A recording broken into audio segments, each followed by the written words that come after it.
నేనేమంటున్నా అంటే ఆ లిల్లీపుట్ నాయకుడి గురించి మాట్లాడితే చాలా ఎక్కువ ఆయన గురించి ప్రజలకు తెలియజెప్పాలి కాబట్టి మాట్లాడినా, ఇక అంతకు మించి అవసరం లేదు. ఆ విషయంలో టైంకి ఖచ్చితంగా పార్టీ అధిష్టానం స్పందిస్తుందని చెప్పి నేను భావిస్తున్నాను. Thank you. Exactly, thank you. CM Ramesh గారు ఎందుకు మాట్లాడారో నాకు తెలియదు. సీఎం రమేష్ గారిని మాట్లాడించడానికే ఈ లేఖ లీక్ చేసిందేమో కూడా నాకు తెలియదు. ఇవన్నీ కంబైన్డ్ అయి ఉండొచ్చు. సీఎం రమేష్ గారు నాకు తెలిసినటువంటి వ్యక్తే, కానీ ఈ ఒక 5-6 ఏళ్లలో ఆయనతో పెద్ద నేను మాట్లాడింది కూడా లేదు.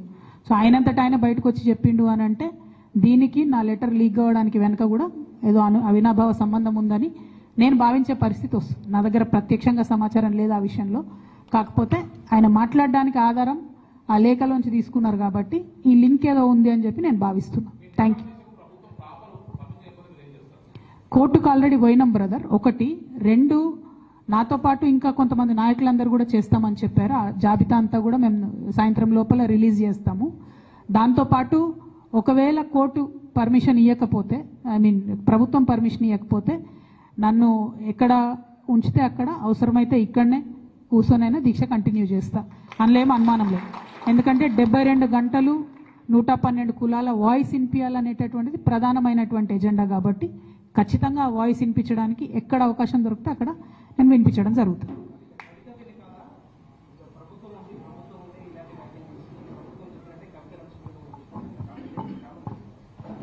నేను అదే అంటున్నానే, మ్యాచ్ ఫిక్సింగ్ వాళ్ళకు అలవాటు, ఉద్యమంలో ద్రోహం చేసింది వాళ్ళకు అలవాటు. మేము ఉద్యమాలు చేసి బతుకమ్మలు ఎత్తుకొని పోతుంటే ఆనాడు మమ్మల్ని బంధించింది వాళ్ళు. అధికారం రాగానే ఈ పార్టీలకు వచ్చి పదవులు అనుభవించింది వాళ్ళు. ఇవాళ వాళ్ళు తిరిగి వేరేల్తి చూపించి మాలాంటి వాళ్ళ మీద మాట్లాడుతున్నారంటే నిజంగా కూడా ఇవాళ బాధపడుతున్న తెలంగాణ ఉద్యమకారులు ఎవరి వల్ల బాధపడుతున్నారు? ఈ సొంటలకు పదవులు ఇచ్చుడు వల్లనే బాధపడుతున్నారు. కాబట్టి నేను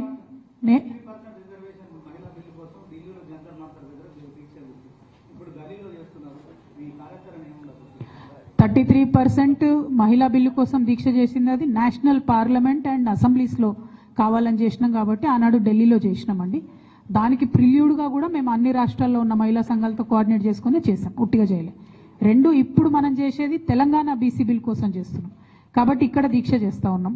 ఆనాడు తెలంగాణ అసెంబ్లీలో అంబేద్కర్ విగ్రహం కావాలంటే కూడా ఇక్కడనే చేసినాం. సో అందుకే తెలంగాణ బీసీ బిల్ కోసం హైదరాబాద్ కేంద్రంగా ఇందిరా పార్క్లోనే అడుగుతూ ఉన్నాం పర్మిషన్. అందరికీ అందుబాటులో ఉండేటటువంటి ప్లేస్ ఒకటి, అందరు గుర్తుపట్టేటటువంటి ప్లేస్ కాబట్టి అక్కడే చేద్దామని అనుకుంటా ఉన్నాం. అందుకే ప్రభుత్వాన్ని కోరుతా ఉన్నాం పర్మిషన్. ఒకటేనండి, ఇదివరకు కూడా కాంగ్రెస్ నాయకులు ఈ నాటకం ఆడి ఉన్నారు. సో రెండోసారి నాటకాన్ని ప్రజలు నమ్మరు. 1, 2 మీరు కాంగ్రెస్ వాళ్ళందరూ అక్కడికి పోతే, లాస్ట్ టైం అయితే కనీసం రాహుల్ గాంధీ గారు రాను కూడా రాలేదు. ఈసారి అన్న కనీసం ఆయన వస్తాడా రాదా చెప్పండి. ఆయన రాకపోతే అసలు మరి ఆయన బీసీలను, తెలంగాణ బీసీలను అవమానించినట్టుగానే భావించాల్సి వస్తుంది. 3వ అంశం, మీరు వెళ్తే ముఖ్యమంత్రి హోదాలో మీరు వెళ్తే మీరు మీ పెద్ద నాయకులు పార్లమెంట్లో మాట్లాడాలి. ఇంతవరకు ఒక్క గాంధీ కూడా, రాహుల్ గాంధీ గారు కానీ, ప్రియాంక గాంధీ గారు కానీ, సోనియా గాంధీ గారు, ఒక్క గాంధీ కూడా పార్లమెంట్లో తెలంగాణ బీసీల గురించి మాట్లాడలేదు. ఎందుకు కాంగ్రెస్ పార్టీ సోనియా గాంధీ గారు అడిగితే ప్రెసిడెంట్ ఆఫ్ ఇండియా అపాయింట్మెంట్ ఇవ్వరా అండి?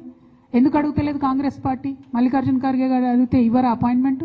ప్రెసిడెంట్ గారిని మీరు అపాయింట్మెంట్ అడిగి వారిని ఒత్తిడి చేయండి. బిల్లు మీ దగ్గర పెండింగ్ ఉంది, మీకు ఇచ్చి 4 నెలలు అయిందని వారిని ఒత్తిడి చేయండి. అది చేయకుండా మీరు ఏది పడితే అది చేయడం అన్నది కరెక్ట్ కాదు. మీ మోసాన్ని ప్రజలు గమనిస్తున్నారు. కాబట్టి ఇద్దరు జాతీయ పార్టీల మోసాన్ని ఎండగట్టడానికి తెలంగాణ బీసీల తరఫున అనేక మంది తెలంగాణ బీసీ మేధావుల సలహా మేరకు, అనేక మంది న్యాయ నిపుణుల సలహా మేరకు, అనేక మంది ప్రజా సంఘాల వాళ్ళ సలహా మేరకు, కుల సంఘాల వాళ్ళ సలహా మేరకే ఈ దీక్షను చేపట్టడం జరిగింది.